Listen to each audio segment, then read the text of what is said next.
주식을 시작하기 위해서는 뭘 살지가 가장 마지막에 하는 의사결정이거든요. 아 그래요? 그쵸? 맨 처음 아니에요? 왜요? 왜 나중이에요?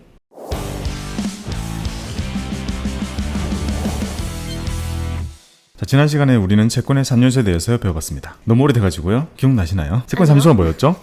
다 이미 쓰여있네요. 신용등급, 표만금리, 표면금리, 만기. 신용등급은 높을수록 좋고 표면금리 높을수록 좋고, 근데 표면금리 말고 우리는 매수금리 따로 봐야 된다 이렇게 말씀드렸고, 만기는 보통 적당히 길면 좋죠. 자, 이런 것들을 우리는 배웠고요. 그 다음에 저는 한 가지의 문장을 머릿속에 기억할 수 있으면 좋겠어요. 채권 투자자라면 기억해야 될게요. 자, 이런 말이 있어요. 금리가 상승하면 채권 가격이 하락한다는 말이 있어요. 뭔가 이렇게 반대로 움직인다는 게 우리한테 좀 낯선 느낌을 주는 거죠. 이게 왜 그런지 제가 간단하게 그냥 그림으로 보여드릴게요. 10,000원짜리 채권이 있어요. 그리고 세 달마다 한 번씩 1년에 총 4번 매달 100원의 이자를 준다고 가정해 볼게요. 자, 이 10,000원이 액면가죠. 자, 그리고 요거 4번이면 연 몇 프로죠? 연 지금 4%. 이게 바로 표면금리가 되는 거죠. 왜냐하면 액면가 기준으로 주는 금리는 표면금리니까요. 자, 요렇게 딱 봤을 때 두 가지의 경우를 가정해 볼게요. 우리는 채권을 일종의 황금알을 낳는 거위라고 생각하면 편해요. 자, 이게 거위예요. 거위가 벼슬이 있나? 없어요. 이건 좀 이거 닭이죠. 치킨 같이 됐네요. 황금알을 낳는 거위가 황금알을 이렇게 낳아서 우리한테 안겨주는 거죠. 네. 그리고 봐봐요. 이 알의 가격은 변하지 않아요. 하지만 닭의 가격은 변해요. 그렇게 네. 기억하면 좀 편해요. 자, 우리는 이 거위를 1,500원에 샀다고 가정해 볼게요. 이 거위가 우리한테 안겨주는 쿠폰 금리는 똑같죠. 네. 10,000원에 대해서 주는 거죠, 계속. 근데 잘 생각해보면 100원, 100원, 100원, 100원, 400원 받잖아요. 1,500원에 산 사람이 얻는 금리는 4%보다 높아지나요, 낮아지나요? 낮아져요. 그렇죠. 조금 더 비싸게 주고 샀으니까 똑같이 400원을 받아도 4%보다 낮아지죠. 그러니까 이제 이게 3. 몇 %가 되는 거죠. 그러면 이제 이거는 표면금리가 아니라 이제 매수금리가 적용이 되는 거고요. 아, 네. 마찬가지로 이번에는 가격이 더 싸게 사는 경우를 가정해 볼게요. 이번에도 똑같은 채권, 우리는 지금 동일한 채권을 보고 있는 거예요. 좀 극단적인 가격으로 9,500원에 만약에 샀어요. 네. 9,500원에 산 사람에게는 1년에 400원 받는 것이 금리 4%보다는 더 높아지죠. 그럼 여기까지는 그냥 모든 게 상식적인 선에서 이해할 수 있는 것들이죠. 네. 표면금리라는 거는 이 10,000원에 대해서 4% 계속 주는 거지만 매수금리에 따라서 우리가 사는 거에 따라서 달라지는 거잖아요. 자, 이거는 우리가 앞에서 살짝 배웠던 거죠. 그러면 여기서 의미 있게 해석해낼 수 있는 것은요. 금리가 떨어졌죠. 채권의 가격은 올랐죠. 아, 네. 반대죠. 이번에는 금리가 올랐죠. 네. 채권의 가격은 떨어졌죠. 반대니까요. 아. 결국 이 원리가 되게 크게 확장된 개념이라고 보시면 돼요. 결국 우리는 지금 채권 가격을 사는 것에 따라서 금리가 달라지는 걸 봤지만 실제로는 금리가 달라지는 것도 채권 시장을 가격을 움직이는 요소가 이 앞뒤가 그냥 반대로 되어 있는 거다 이렇게 생각하시면 되거든요. 엄청 간단한 거였네요. 네. 근데 이걸 기억할 필요는 없어요. 이걸 기억할 필요 없고 어쨌든 이거는 우리가 설명을 돕기 위해서 보여드린 거잖아요. 그럼 우리는 이제 머릿속으로 그것만 생각하면 되죠. 자, 금리가 오르면 이게 의미하는 건 뭐죠? 채권의 가격이 떨어지는 거를 의미해요. 이거 그냥 투자하시는 분들은 다 알고 있는 약간 공식 같은 거예요? 이거 자체를 그냥 사실로서 그냥 받아들이죠. 이 문장이 나온 거는 간단히 보여드린 거고, 그러면 앞으로 우리가 어떤 식으로 응용해야 될 것인지가 사실 더 중요해지잖아요. 네. 자, 금리가 오른다는 건 진짜 쉽게 말씀드리면요, 물가가요 오르면 금리가 올라가요. 그리고 이것처럼 채권 가격은 떨어져요. 이게 순차적으로 일어날 수 있어요. 자, 그러면 우리는 채권 투자를 할 때 앞으로 이런 생각을 해야 되는 거예요. 채권을 많이 모여져 있는 ETF나 이런 걸로 비중을 채워서 많이 담는다면 만약에 앞으로 물가가 오르면 내가 갖고 있을 때 별로 안 좋은 거예요. 근데 개별 채권은요, 금리 영향을 사실상 안 받아요. 거의 안 받아요. 왜냐하면 개별적인 그 기업이 가지고 있는 신용도가 미치는 영향이 훨씬 크기 때문에. 그래서 개별 채권으로 이런 거를 보고 사는 거를 좀 활용하라고 말씀을 드리는 거죠. 자, 채권 여기 끝. 제가 상담을 받고 싶은 게 있어요. 제가 그래도 이론은 편집을 하면서 어쩔 수 없대 공부를 해야 하기 때문에 어느 정도 했는데, 근데 막상 제가 혼자 투자를 시작하려고 하니 어디부터 시작해야 될지 모르겠는 거예요. 근데 저희 전에 3편이었나? 거기서 제가 제 월급에서 생활비를 제하고 나니 네. 한 달에 100만 원이 딱 맞겠다 라는 결론이 나왔단 말이에요. 요거죠. 요거. 이게 딱 결론이 나왔단 말이죠. 근데 네. 제가 지금 열심히 한 달에 100만 원을 은행에다가 잘 뒀어요. 아무것도 못했어요. 그래서 오늘 상담받고 싶은 내용은 이 100만 원을 가지고 어떻게 해야 할까요? 그러면 뭐부터 시작해야 되나요? 그 투자금 중에서 연금으로 뺄 부분 정하는 거 첫 번째. 그리고 주식을 얼만큼 할지가 두 번째. 그 다음에 이제 비율 다 정해지잖아요. 그럼 네. 세 번째는 각각에 대해서 어떤 상품들을 담을지 세부적으로 확인하는 3단계 정도 하면 될 것 같거든요. 네. 여기서 가장 첫 번째, 연금에다가 얼만큼을 저축할지인데요. 100만 원이라는 투자금 중에 매달 나의 노후로 흘려보내는 거예요. 다시는 젊음을 위해서 끌어오지 않는 돈이에요. 괜찮아요? 네, 괜찮아요. 대부분 안 괜찮아요. 아니요. 제가 그래가지고 미래에 거지가 된 저를 매일 상상하는 멘탈 수업을 했어요. 맞아요. 그런 거를 하지 않으면 노후 준비 힘들어져요. 자, 그러면 노후를 위해서 100만 원 중에 매달 얼만큼 흘려보낼 수 있겠어요? 1년에 세액공제가 얼마죠?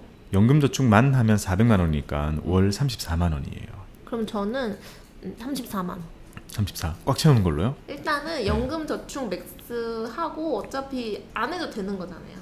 네, 언제든지 응. 자유롭게. 그러니까 일단은 계획은 언제든지 변동될 수 있으니 네, 일단 처음은 34로 하겠습니다. 알겠습니다. 자, 연금 저축에 자, 34.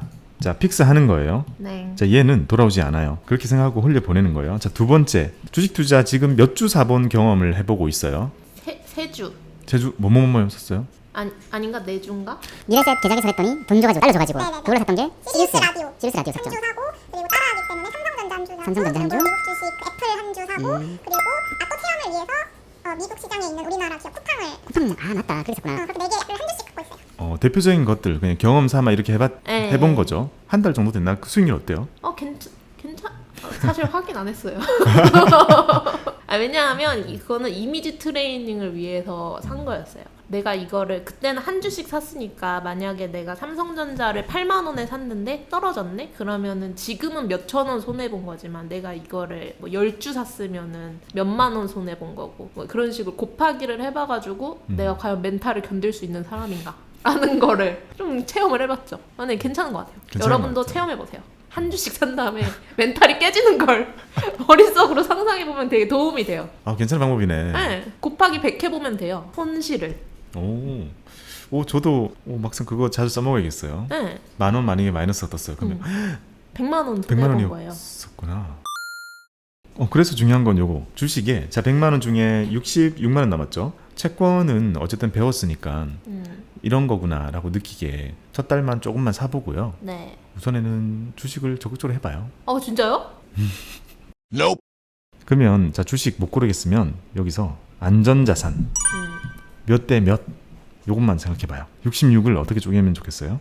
자 이것도 애매하죠. 그냥 막 정하는 것도 너무 이상하잖아요. 네. 전통적인 개념의 자산 배분 관점에서 보면요, 주식 6, 채권 4가 가장 전통적인 자산 배분 비율이에요. 그래서 자, 첫 번째는 6대 4부터 시작해도 돼요. 그래서 안 맞다 하면 바꿔도 되고, 네.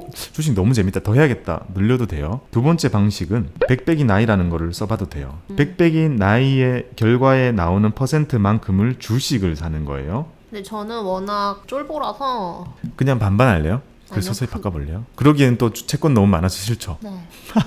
그거 봐요. 주식 많은 거는 겁나서 싫고 채권 많은 거는 너무 안정적이어서 너무 안정적이 싫고. 그럼 7대 3. 7대 3 할래요? 네. 주식 7? 네. 주식 7. 주식 7이면 자 지금 66만 원 중에 대략 거의 한 6만 원? 괜찮은 것 같죠? 그러면 보자. 이렇게 합하면 지금 80이잖아요. 이렇게 20이 되네요. 나쁘지 않은 것 같아요. 아닌가? 아니 좋아요. 뭐가 나쁘다 안 좋다도 가늠이 안 되네요. 그거는 제가 확실히 말씀드릴 수 있는 게요. 저 정말 많은 분들과 상담을 해봤잖아요. 성향이 진짜 달라요. 진짜 다르기 때문에 본인의 성향에 맞는 비율의 포트폴리오를 갖는 게 무엇보다 중요하거든요. 지극히 안정적이신 분들이 겁이 나기 때문에 투자를 안 할 수는 없고, 그러니까 시장이 높을 때도 사고 떨어졌을 때는 더 사는 전략을 그 사람들은 가져가야 되는 거죠. 그러니까 장기 분할 매수 그리고 비율을 정한 포트폴리오 매수, 이 전략으로 가게 되는 거거든요. 제가 봤을 때도 지켜본 바로는 보수적인 타입이어서 저는 이거 좀 놀랐어요. 지금 100으로 봤을 때 주식이 46%잖아요. 왜냐면은 체험판으로 샀던 한 주가 너무 재밌었거든요. 저는 되게 찬성이에요. 왜냐면 마늘님 처음 왔을 때 편하게 매달 주식 제가 사보라고 말씀드렸는데 사실 와닿지 않았거든요. 안 할 줄 아셨죠? 네. 한 주씩 해보는 게 주식 입문에 가장 빠른 방법. 그래서 계좌 개설을 하면서 마늘님 걸로 해보고 한 주씩 맞아요. 사보니까 이런 거네? 하게 되는 거죠. 연금저축에 34만 원 매달 들어가잖아요. 요거는 가장 무난하고 범용성이 짙은 TDF를 먼저 시작할 거예요. TDF가 뭔지는 끝나고 제 영상을 보시면 돼요. 요렇게 생긴 영상.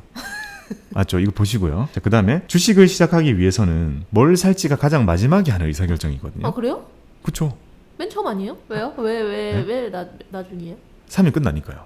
아 그럼 처음에 뭘 봐요? 주식은 시작을 했으면 우선에 왜 주식을 하는 것인지에 대한 생각을 해야겠죠. 주식을 왜 하는지에 대한 어느 정도의 마인드가 필요한데 여기 대해서는 우리 옛날에 전 대표님께서 말씀해 주신 많은 것들이 도움이 될 거예요. 우리 채널에도 주식에 대해서 이런 영상 재생 목록으로 만들어 놓은 것도 있잖아요. 네네. 그거를 한번 쭉 보세요. 그것만 봐도 웬만한 거는 기초를 다지실 수 있을 거라 생각이 들고, 그게 어느 정도 갖춰지고 나면 저한테 이런 걸 물으시게 될 거예요. 언제? 뭘 사야 되나요? 라고 물으시게 되면 그때 완전히 다른 말씀을 드릴게요.